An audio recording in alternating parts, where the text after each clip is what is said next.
আলেম যারা তারাও একমত হবে, মরা মানুষের পাশে যদি কেউ কোরআন পড়ে আর ওর জীবন যদি কোরআন অনুযায়ী না চলে, ওর আযাব আরো বাড়বে। মাঝখান থেকে হাফেজের কিছু টাকা হবে,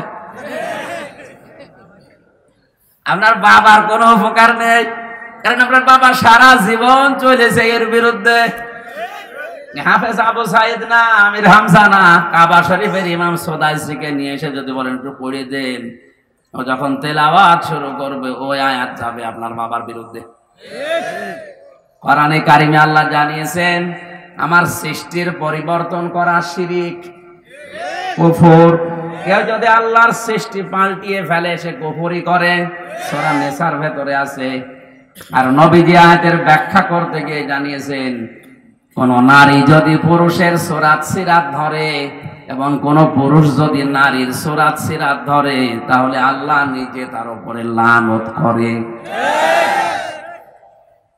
এখন যে লোকটা মারা গেল, এই লোকটা কিন্তু ট্রান্সজেন্ডারের পক্ষে ছিল, শরীফ থেকে শরীফা হওয়ার পক্ষে ছিল, কিন্তু সেখানে কোরআন ছিল না, কোরআনের নিয়ম নীতি সেখানে চলে না। এজন্য আল্লাহ রাগ করে আপনাকে হেদায়েতের রাস্তা থেকে ফেলে দেবে।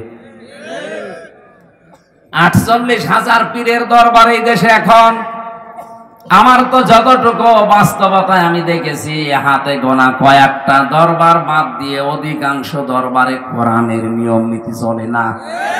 হ্যাঁ চলে, ওখানে ওর বাপ দাদার নিয়ম, ওর বাবা এই বলেছে ওইটাই মানে, এই যে বাবা বলেছে, দাদা বলেছে, বুজুর্গ বলেছে এইটাই মানে। এটা স্বভাব কাফেরদের, এটা যে স্বভাব কাফেরদের, এটা মানালাম। সূরা মায়েদা 7 নাম্বার পারার 4 নাম্বার পৃষ্ঠার 1 নাম্বার লাইনের 104 নাম্বার আয়াতটা ভালো করে মিলাবেন। বাইরে যে যদি গীবত করেন আপনার কিন্তু সব খুলে ফেলা হবে। ওয়াইদা কিলা লাহুম তাআলাউ ইলা মা আনজালাল্লাহু ওয়া ইলার রাসূলি ক্বালু হাসবুনা মা ওয়াজাদনা আলাইহি আবাআনা। আল্লাহ পাক বলেন, হে নবী আপনি যখন ওদেরকে বলবেন ওই ফরিদপুরবাসী আসো আল্লাহর বিধানের দিকে, রাসূলের আদর্শের দিকে, আপনি দেখবেন অনেক মানুষ এমন কথা বলবে, ক্বালু বহু বচন, হাসবুনা আমাদের জন্য যথেষ্ট, মা ওয়াজাদনা যা আমরা পেয়েছি, আলাইহি আবানা আমাদের পূর্বপুরুষ বাপ দাদা মুরব্বী এদের কাছে যা পেয়েছি ওইটাই যথেষ্ট, আপনারটা লাগবে না। নবীজিকে এই কথা বলতো ওই সময় কাফেররা। কারা? এখন বলছে কারা? এক কথা বলেন না কেন? কোরআন শরীফ আপনি চোখ দিয়ে গলিয়ে দেবেন, এই যে দেখেন ওরা কাফেররা বলতো আপনার কথা আমরা শুনবো না, আমরা বাপ দাদা মুরব্বী আমার পীর সাহেব এদের কাছে যা পেয়েছি ওইটাই যথেষ্ট, আমাদের পূর্বপুরুষরা সঠিক পথেই ছিল, আপনার কথা মানি না। আপনি কোরআন পড়ে পড়ে শোনালে ওরা এই কথা বলবে। আমার তো মনে হচ্ছে 1,500 বছর পরে কাফেরদের ওই কথা অনেক মুসলমান এখন বলছে। আওয়ালাউ কানা, সাবধান, আওয়ালাউ কানা বাউহুম লা ইয়ালামুনা শাইআন ওয়া লা ইয়াহতাদুন। আল্লাহ আফসোস করে বলছেন, এই মানুষগুলোর পূর্বপুরুষ বাপ দাদা মুরব্বী এরা যদিও হেদায়েতের উপরে ছিল না, এরা কিছু জানতো না, এরপরেও এরা অন্ধভাবে ওদেরকেই মেনে চলবে। 1,500 বছর পরে আল্লাহর এই কথাটা এখন একেবারে খাপের খাপ মিলে যাচ্ছে। তাহলে আমাদের লাগবে না, যা আমাদের বাবা আমাদের পীর সাহেব দিয়েছে ওইটাই যথেষ্ট, এই কথা বলে কাফেররা। কারা? আপনি কি কাফের? আপনাকে আমি কোরআন হাত ধরে ধরে শিখিয়ে দিচ্ছি। আজ হাজারো মানুষ, আমার যতটুকু ধারণা পীর সাহেব বাংলাদেশে 48,000-এর উপরে, লেখাপড়া জানা, কোরআনের জ্ঞান হাদিসের জ্ঞান জানার মতো হাতে গোনা 5-6টা আছে। বাকি যতগুলো দরবার খুলে ব্যবসা চালাচ্ছে ওর পেটে বম মেরে। বলেন তো যে ইসলামী অর্থনীতিতে যাকাত ভিত্তিক অর্থনীতি কায়েম করতে হলে যে 8টা পয়েন্ট লাগে একটু বলেন তো, ও কিয়ামতের আগে বলতে পারবে না। নামাজ ভাঙ্গার কারণ 19টা, ওরে জিজ্ঞাসা করেন তো। রোজা রাখার পরে ও রোজা ভেঙে যায় না ভাঙে না? ওযু করলে ওযু ভেঙে যায় কয় কারণে? বলেন বলেন। নামাজ ভাঙে কয় কারণে? ঈমান ভাঙে 10 কারণে। ঈমানও যে ভেঙে যায়, মানুষের ঈমান নষ্ট হয়ে যায়, এটা অনেকে জানেই না। আমি এই যে পয়েন্টগুলো একটু বলছি, যাদের খাতা কলম আছে হয় লিখে নেন, না মোবাইলে একটু তোলেন, দেখেন তো মেলে কিনা। খুব গুরুত্বপূর্ণ বিষয়, কারণ নামাজ পড়তে গেলে ওযু করা লাগে, আর 7টা কারণ পাওয়া গেলে ওযু ভেঙে যায়। নামাজ পড়তে গেলে 19টা কারণের একটাও পেলে নামাজ ভেঙে যায়। আপনি যতই সুন্দর করে নামাজ পড়েন, নামাজ আর বলেন বলেন। রোজা ভাঙার কারণ আছে, হজ ভেঙে যাওয়ার কারণ আছে। আমাদের আসল পুঁজি যেটা ঈমান, ঈমান ভাঙারও আরো জোরে। প্রত্যেকটার পেছনে কোরআনের আয়াত দলিল আছে, হাদিস আছে। আমি শুধু পয়েন্টগুলো বলছি, যেহেতু আলোচনা আজকে এটা না। এই 17 তারিখ নাকি একটা মাহফিল আছে না, 9 তারিখে, ওখানে ঈমান ভাঙার কারণগুলো আমি কোরআন আর হাদিস দিয়ে বিস্তারিত বলবো, শুধু পয়েন্টটা বলছি। ঈমান ভাঙার কারণ 10টা। সূরা জুমারের 65 নম্বরে আয়াতে প্রথমটা আছে, কেউ যদি শিরিক করে ওর ঈমান ভেঙে যায়। 2 নম্বরে কেউ যদি কুফরি করে তার ঈমান ভেঙে যায়। 3 নম্বরে কেউ যদি মুনাফিকি করে, উপরে ঠিকঠাক ভেতরে সদরঘাট, নিফাক। সব ধর্মকে যারা সমান মনে করে এদের ঈমান ভেঙে যায়। এই দেশে এখন বাড়ছে না, সব ধর্মের কাছে সমান মনে হয়। 4 নম্বরে নবী ছাড়া অন্য কারো আদর্শ যার ভালো মনে হয়। এই পয়েন্টটাই আমার মনে হয় এই দেশের 100 জনের 70 জন ধরা খাবে। কয়েকদিন আগে একটা জরিপ পেয়েছিলাম, এই দেশে বিশ্ব নবীকে একমাত্র আদর্শ মেনে চলে 100 জনের মাত্র 14 জন। 100 জনের 14 বাদ দিলে থাকে কত? কথা বলে টাকা। আমি তো 70 বলেছি, আর আরো বাড়ানো লাগবে। 4 নম্বর, এটা নবী ছাড়া অন্য কাউকে কেউ যদি আদর্শ মনে করে ওর ঈমান ভেঙে যায়। আর আদর্শ মনে করা না, 100 ভাগ মেনে চলছে। খালি যোগ্যতা থাকলে আপনার ঈমান থাকবে। 5 নম্বরে, আল্লাহর বিধানকে যদি কারো ভালো না লাগে, এটা সূরা মুহাম্মদের 9 নম্বর আয়াতের ব্যাখ্যা আছে। আল্লাহর বিধান মানি না এমন না, কারো যদি অপছন্দ হয়, কারো যদি ভালো না লাগে আল্লাহর বিধান, আর ঈমান কি হয়? ভেঙে যায়। 6 নম্বরে, আল্লাহর দ্বীনের বিধানকে কেউ যদি কটাক্ষ করে, খারাপ মন্তব্য করে, এই দেশে এখন এটা আরো বেড়ে গেছে। 7 নম্বরে, যারা জাদু করে, এখানে হারুত মারুতের কাহিনী আছে কোরআনে কারিমে, তাফসীর আমি ওই দিন 9 তারিখে দেখবো ইনশাআল্লাহ। 8 নম্বরে, মুসলমানদের বিরুদ্ধে যারা ষড়যন্ত্র করে। সূরা বুরুজের ভেতরে আয়াতটা আছে, সূরা আহজাবে আছে। 9 নম্বরে, কাউকে ইসলামের ঊর্ধ্বে যদি কেউ মনে করে তার ঈমান ভেঙে যায়। কোরআনে ছিল, সূরা তাওবায় আছে, ওয়া কালিমাতুল্লাহি হিয়াল উলিয়া, তোমরা যেখানেই থাকো আল্লাহর কালিমাকে উপরে রাখবা। এখন এই দেশে নেই আল্লাহর কালিমা। এখন আর ঘরে অফিসে উপরে থাকে না, উপরে অন্য কেউ আছে। আপনার ঈমান আছে বলেন?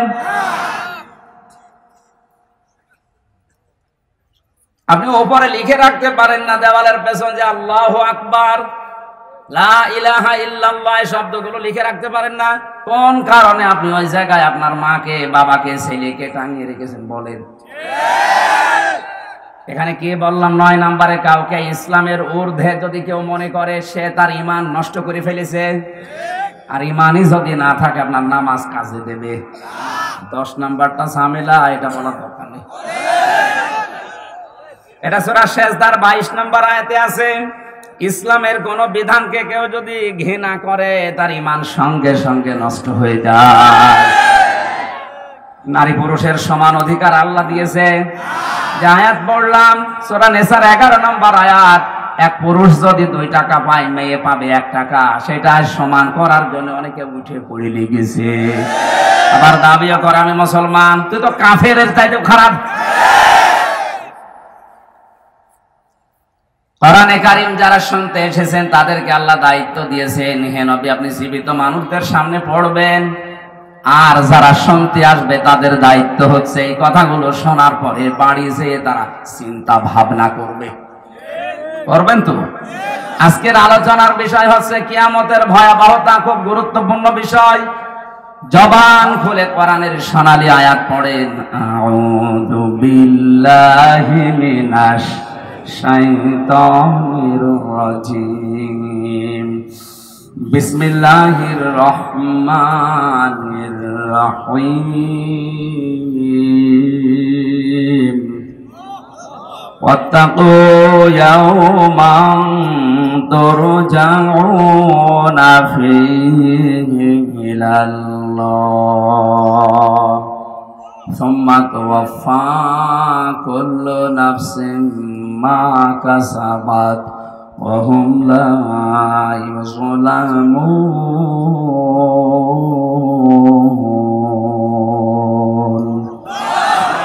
সূরা বাকারা 281 নম্বর আয়াত। 286টা আয়াত আছে, 40টা রূপ আছে, মাত্র একটা আয়াত পড়েছি। কয়টা? এরশাদ হচ্ছে, ওয়াত্তাকু, তোমরা ভয় করো, ইয়াওমান, ওই দিনটাকে, তুরজাউনা ফীহি ইলাল্লাহ, যে দিনের মধ্যে সবাইকে আল্লাহর কাছে ফিরে যাওয়া লাগবে। ওই দিন কিয়ামতের দিন। কোন দিন? সুম্মা তুওয়াফফা কুল্লু নাফসিন মা কাসাবাত ওয়া হুম লা ইউযলামুন। প্রতিটি মানুষকে তার উজরাত, পারিশ্রমিক, তার যে অর্জনকৃত বিষয়, এগুলো তাকে পঙ্খানু দেওয়া হবে। কারো উপরে জুলুম করা হবে না। কারণ জুলুম যে করে সে আল্লাহর মামলার আসামি হয়ে যায়। জুলুম যে করে সে আল্লাহর মামলার আসামি। কত বড় ওজনওয়ালা কথা টের পাচ্ছেন? ইন্নামাস সাবিলু আলাল্লাযীনা ইয়াযলিমুনান নাস। এটা সূরা 25 নম্বর পারা, 6 নম্বর পৃষ্ঠা, 13 নম্বর লাইনের 42 নম্বর আয়াতের প্রথম অংশে আছে। আল্লাহ তাআলা বলেন, আমি কিন্তু অভিযোগ দায়ের করব, মামলা দায়ের করব, কেস করব তাদের বিরুদ্ধে যারা মানুষ হয়ে মানুষের উপরে জুলুম করে। আল্লাহ যদি নিজেই মামলার বাদী হন, তিনি কোনোদিন জুলুম করতে পারেন? কিয়ামতের ওই ময়দানে এই জন্য কোনো জুলুম নেই, কারো উপরে জুলুম করা হবে না। আল্লাহর বিচার ব্যবস্থা কিয়ামতে যখন কায়েম হবে, আল্লাহর বিচার ব্যবস্থা 3 পদ্ধতিতে হবে। কয় পদ্ধতি? প্রথম নাম্বারে, আল্লাহর বিচারে কোনো অবিচার। আরো আসতে, এটা কল্পনাও করা যায় না যে আল্লাহর বিচারে অবিচার আছে না, নেই। 2 নম্বরে, আল্লাহ যা পাক যদি ন্যায় বিচার করে, কেউ বাঁচবে না। এ কথাটা কেমন যেন হয়ে গেল যে আল্লাহ ন্যায় বিচার করলেও যদি না বাঁচিতে কি বিচার করবে? ফরিদপুরবাসী এই জন্য তাফসীর মাহফিলে আসা লাগে। আল্লাহর বিচারে অবিচার নেই, আল্লাহ ন্যায় বিচারও করলে কেউ বাঁচবে না, প্রত্যেকেই ধরা খাবে। এমনকি নবীজি মুহাম্মদুর রাসূলুল্লাহ বলেছিলেন, আল্লাহর দয়া ছাড়া আমিও জান্নাত পাবো না। তাহলে আমাদের কোনো খবর আছে? আপনি যত ইবাদত করেন না কেন, আপনি ইবাদত একেবারে কিয়ামত পর্যন্ত হায়াত পেয়ে করছেন, আল্লাহ যদি ন্যায় বিচার কিয়ামতে করে, আপনি বাঁচবেন না। মসজিদে নববীতে নবীজি বসে আছেন, ফজরের নামাজ আদায় করে বললেন সাহাবীরা, বনি ইসরাইলের এক লোক 1000 বছর হায়াত পেয়েছিল। 1000 বছর সে ইবাদত বন্দেগী করেছে। সে একদিন স্বপ্ন দেখছে, মনে মনে ভাবছে যে আমি যা করলাম আমারে আল্লাহ জান্নাত না দিয়ে পারে না। স্বপ্নের ভেতরে দেখে কিয়ামত কায়েম হয়ে গেছে। ডাক দিয়ে বলে, মহান আল্লাহ, আমার বিচার আপনি শুরু করেন। আল্লাহ পাক বলেন, তোর বিচার করা লাগবে না, তুই জান্নাতে চলে যা। লোকটার মনের ভেতরে একটু অহংকার, যে কি এত কিছু করলাম আর আমারে কোনো বাহবা, থ্যাংক ইউ কিছুই দিল না, বলছে যা জান্নাতে চলে যা। একটা কথা হলো, ওর মনের ভাষা বোঝে কে? আল্লাহ পাক বুঝেছেন যে ওর মনে কি আছে। ফেরেশতাদেরকে বলে, যেখান থেকে গরম ওঠে ওই জায়গা থেকে একটু ঘুরিয়ে নিয়ে আয়। জাহান্নামের যে জায়গায় গরম ওঠে অন্যান্য জায়গা, ওই জায়গা থেকে পানা চায় আল্লাহ, ওই জায়গা অন্তত আমাদের নিও না। আর ওর পাশ দিয়ে যখন ঘুরিয়েছে, পিপাসায় কলিজা ফেটে যাচ্ছে, বলছে ফেরেশতারা আমার একটু পানি দাও। দুনিয়া না, এটা কিয়ামতের হাসরের ময়দান, এখানে মাংনা পানি পাওয়া যাবে না।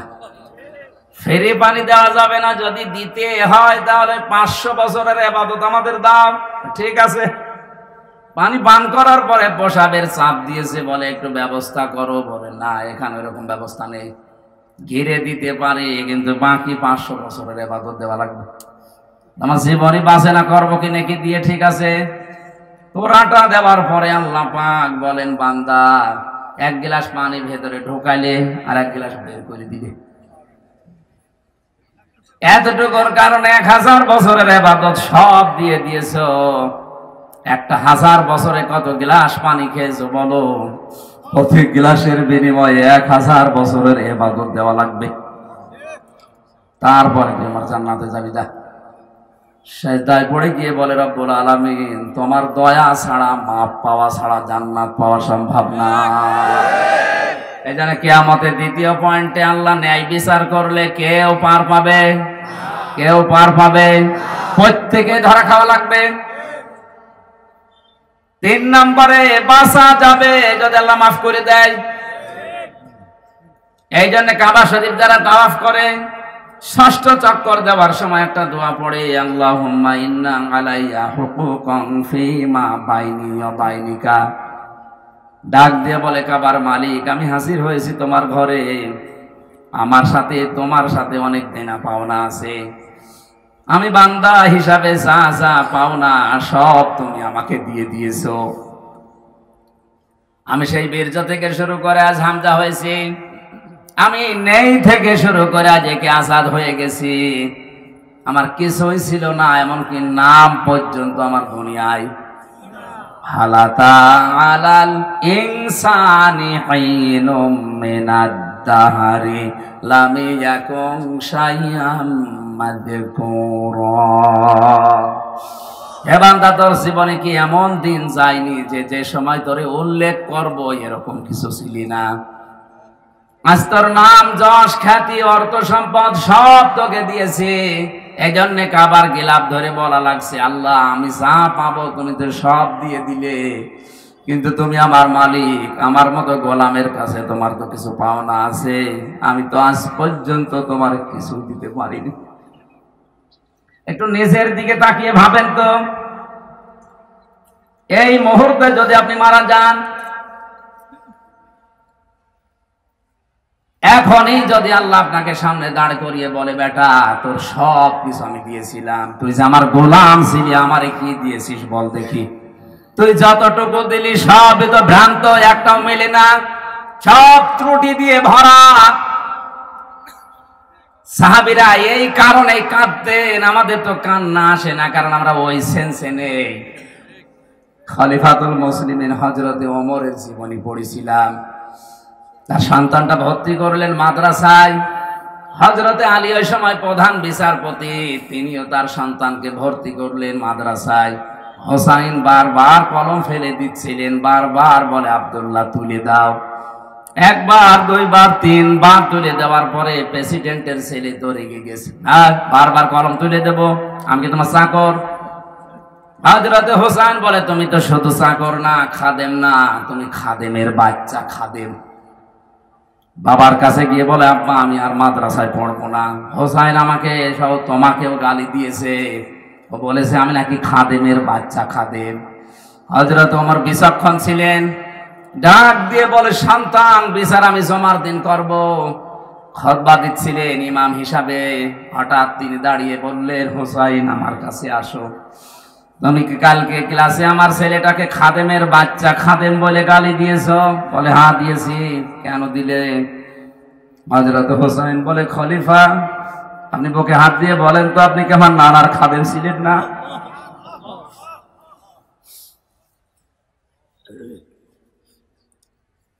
আমি হোসাইন নিজে দেখেছি আপনি আমার নানের খেদমত করছেন, খাদেমকে আমি কি বলবো? আপনি তো আমার নানারই খাদেম ছিলেন। হযরতে ওমর বলে, হোসাইনের কথাটা লিখে দিতে পারবা? বলে, কাগজ নিয়ে আসেন। খেজুরের পাতা নিয়ে এসেছে, লিখে দিয়েছে, আমি হোসাইন বলছি ওমর আমার নানার খাদেম ছিল, আমি দেখেছি। সই করে দিলাম, হোসাইন ইবনে আলী। হযরত ওমর কাগজটা হাতে নিলেন, চুমা খেলেন, ডাক দিয়ে বলে, নবীর সাহাবীরা বিচার হয়ে গেছে, ছোট মানুষ আব্দুল্লাহ তো বসে না, বলে বাবা তুমি তো বিচার শুরুই করলে না, হয়ে গেল কি করে? হযরত ওমর চোখের পানি ফেলে দিয়ে বলে, সন্তান, যে বিচার করেছি দুনিয়া না মরণের পরেও কাজে লাগবে। আমি যখন মারা যাব আমার এই কাগজটা আমার কাফনের ভেতরে দিয়ে দিও। মরণের পরে আল্লাহর কাছে যদি কিছুই ভালো না লাগে, আল্লাহর যদি আমার জীবনের কিছুই পছন্দ না হয়, অন্তত এই কাগজটা তুলে আল্লাহকে দেখাবো, রব্বুল আলামিন তোমার নবীর নাতি লিখে দিয়েছে আমি নবীর খাদেম ছিলাম। এই ওসিলায় হলে তুমি আমাকে মাফ করে দাও।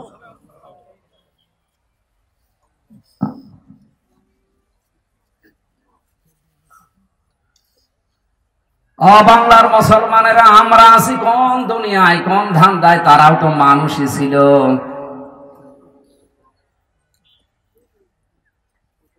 বাজারে যাবার পরে এক ব্যক্তি সদাই কেনার পরে দোকানদারকে 100 টাকা দিয়েছে।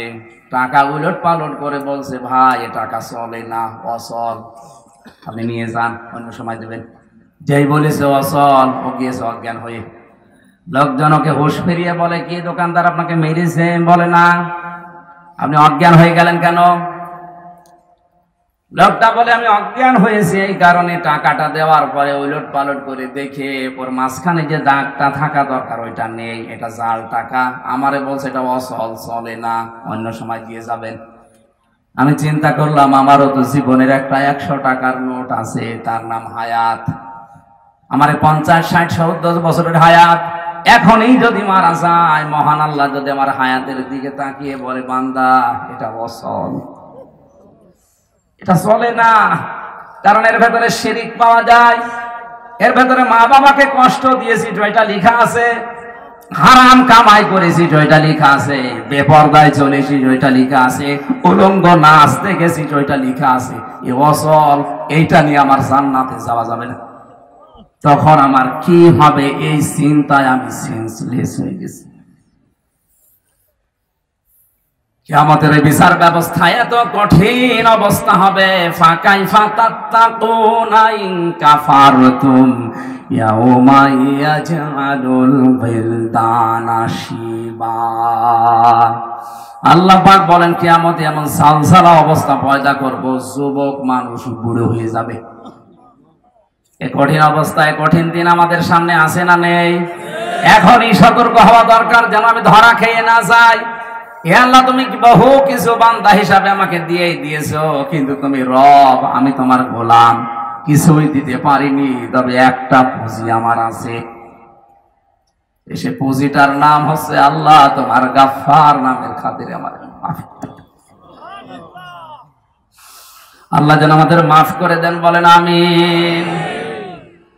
তাছাড়া চেষ্টা করি আমরা এগুলো যদি কিয়ামতে পুঙ্খানো আল্লাহ ফেরত দেয়, আল্লাহর কসম কেউ আমরা বাঁচবো না, আমরা যেন ধরা না খাই, বলেন আমিন। সবচাইতে বড় কঠিন বিষয় হচ্ছে জুলুম থেকে নিজেকে বাঁচিয়ে রাখা আর মাজলুমের বরদোয়া থেকে নিজেকে বাঁচানো। যে হাদিসটা পড়েছিলাম, বিশ্ব নবী বলেছেন, ইত্তাকি দাওয়াতাল মাজলুম ফাইন্নাহা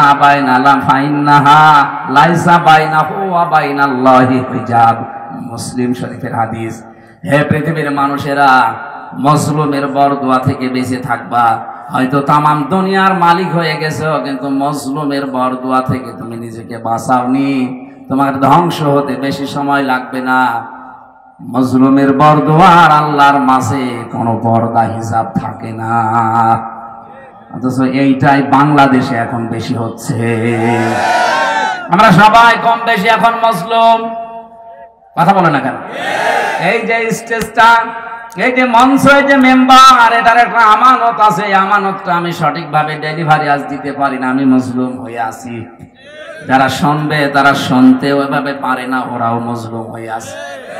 কথা বলা আমার অধিকার, এই অধিকার থেকে যারা বঞ্চিত করে রাখে এরা জালেম, আর যারা বঞ্চিত হয় এরা মাজলুম।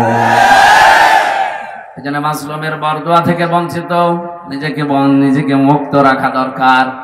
সম্মানিত মা বোনেরা, আপনার জন্য ওয়াজ হচ্ছে, তামাম দুনিয়া যদি আপনাকে ভালো বলে, আপনার স্বামী যদি জায়েজ কোনো কারণে আপনার উপরে নারাজ থাকে, আপনার জানাজা পড়াও জায়েজ নেই। নবীজি তার নিজের মেয়েকে ডাক দিয়ে বলতেন, ফাতেমা খুব ভালোবাসি তোমাকে, কিন্তু সাবধান, জামাইয়ের কাছে আসো, যদি কোনো জায়েজ কারণে আমার জামাই আলী মন খারাপ করে ফেলে, যদি তাকে রাজি খুশি করতে না পারো, ওই অবস্থায় মারা যাও, আমি নবী তোমার বাবা হয়ে বলছি, তোমার জানাজায় আমি হাজির হব না। আজ বাংলার বাবা যারা, এরা যদি মেয়েদেরকে এই শিক্ষাটা দিতে পারতো, কোন বাড়িতে ডিভোর্স হতো না, স্বামীর মনে দুঃখ দিত না। আরো মেয়েকে যাওয়ার সময় ফসলা যে কিছু হলে তুই চলে আসবি, তোর অন্য জায়গায় বিয়ে দেবো। আপনি এক মেয়ে বিয়ে দেবেন কয় জায়গায়?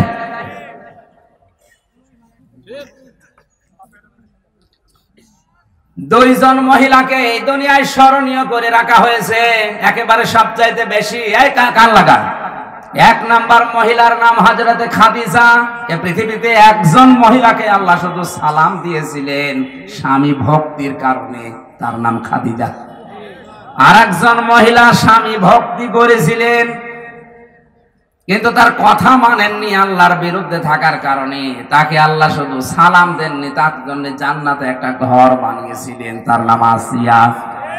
হযরতে আসিয়ার জীবনী পড়েছি, স্বামী তার হাতের ভেতরে প্রেক লাগিয়ে, পায়ের ভেতরে শলাকা দিয়ে, কপালে প্রেক লাগিয়ে, মাথার উপরে গরম তেল ঢেলে দিচ্ছিল। হযরতে জিবরাইল জান্নাতটা কাজ করে ধরলেন তার সামনে। হযরতে আসিয়া জান্নাতের দিকে তাকিয়ে বললেন, না, আমি শুধু জান্নাত চাই না, জান্নাতের ভেতরে আল্লাহকে বলো যেন একটা ঘর বানিয়ে দেয়। ইযে ক্বালাত রব্বি বিনিলি ইনদাকা বাইতান ফিল জান্নাতি ওয়া নাজ্জিনি মিন ফিরআউনা ওয়া আমালিহি ওয়া নাজ্জিনি মিনাল কওমিস যালিমিন। এই যে কঠিন অবস্থা চলছিল, হযরতে আসিয়া ডাক দিয়ে বলে, রব্বুল আলামিন একটা ঘর বানাও আমার জন্য, যেখানে বসে সব সময় তোমারে দেখা যায়। আমার উপর অত্যাচার চলছে, এই দৃশ্য দেখে তোমার যেন রাগ হয়ে না যায়। তুমি আমার স্বামীর অত্যাচার থেকে আমাকে বাঁচাও, কিন্তু আমার স্বামীর উপরে গজব দিও না। ফরিদপুরের মা বোনেরা কথা বললেই ওরা মনে করে আমাদের বিরুদ্ধে বলছে। আমি আপনাকে ভালোবাসি, আপনাকে বাঁচাতে চাই, এই জন্য বলছি। আপনি হয়তো নামাজ পড়েন, রোজা রাখেন, কালো বোরকা পরেন, কথায় কথায় স্বামীর মনে দুঃখ দেন, খোঁটা দেন, এমন এমন আচরণ করেন যেন সে কষ্ট পায়। আল্লাহর কসম, আপনাকে জান্নাত না জান্নাতের ঘ্রাণও আল্লাহ শুকাবে না। আপনার স্বামী কি ফেরাউনের চাইতেও জানোয়ার ছিল? কথা বলে না কেন? এত বড় জানোয়ার ফেরাউন, এর মতো স্বামী দুনিয়ায় কারো আসবে না। নিজের স্ত্রীর হাতে ব্রেক লাগিয়েছে খালি ঈমানের কারণে। আপনি নামাজ পড়তে গেলে ও কি মাথায় গরম তেল ঢেলে দেয়? এত বড় কঠিন স্বামী তো আপনার না। হ্যাঁ, হয়তো একটু একটু অন্যদিকে লাইন করে, তাই অবশ্য ঠিক না। পরকীয়া প্রেমে যারা আছেন থামেন। স্ত্রীরা একটু উদার হবেন, আপনার স্বামীকে কন্ট্রোল করেন। আপনি নিজের থেকে যদি একটু উদারতা দেখান, যা আল্লাহ দিয়েছে উজাড় করে দেন, জীবনেও অন্য জায়গায় লাইন করতে পারবে না। এমনি ওর শরীর চলে না, ও হাড় বাল দিয়ে ঠিকই আছে। ও যদি লাইন করে, এটা মিথ্যা কথা। এই স্বামী স্ত্রীদের কাছ থেকে সঠিক রেসপন্স না পাওয়ার কারণে হাজারো মানুষ পরকীয়া প্রেমে লিপ্ত। আর এইগুলো করার কারণে সংসারে অশান্তি হয়, শেষ পর্যন্ত বউ মেরে ফেলে। আর এইরকম আসামি এখন জেলখানায় বেশি। এই 3 বছরের ভেতরে আমি দেখেছি বউ মারা মানুষই বেশি। 30 বছর জেল খাটতেছে একটা বউ মেরে। এই জন্য এর উপরে ওখান থেকে টুকি টুকি রেখেছিলাম, বাইরে এসে 2টা বই লিখেছি। একটা দাম্পত্য জীবনে স্বামী স্ত্রীর যে সমস্যা, কলহ এবং তার সমাধান কি করে করা লাগবে। হঠাৎ করে না বুঝে আপনি বউটা মেরে ফেললেন, 30 বছর জেলে থাকা লাগবে, এরপরে ফাঁসি দিয়ে দেবেন, তাও এক ঘরের ভেতরে। আপনি এমনি পাগল হয়ে যাবেন। খুব সাবধানে। পারিবারিক জীবনে এই সমস্যাটা সারা দেশে একই অবস্থা। যাওয়ার সময় বইটা যাদের